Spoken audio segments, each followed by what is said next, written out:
So if you come out into the garden in autumn, obviously there's not much growing anymore. You've only just got a few veggies and a few herbs growing.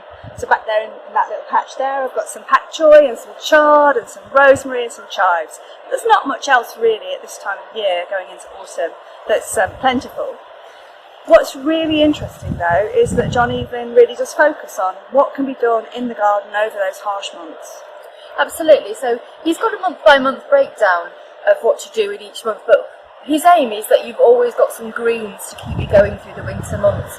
And what's interesting about one of his texts, which is called A Goodly Discourse on Salad, and it runs to 90 pages in the modern edition, so it's a huge old text, is the variety of vegetables that come under salads for John Evelyn. So things like green leafy vegetables are all salad vegetables.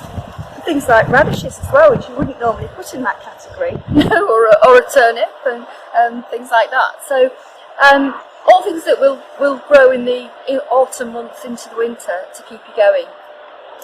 So I really like the fact that he focuses on some herbs. He calls basil, and it's beautiful, a grateful vegetable. Yeah, absolutely. So grateful means pleasant, nice to eat. Yeah. As long as it's not too bitter, he says, though. He doesn't like them when they've gone over a bit. And they're dried out. And he talks about beetroots. He says if you boil your beetroot well, it will eat like a marrow, so it'll be nice and squidgy. I really like as well the fact that he offers recipes as well as, telling you how to grow things in the garden. That's right, so just like he tells you what to do with your beetroots, when he's talking about cucumber, which he does rather a lot, he offers recipes for how to present your cucumber, how to serve it.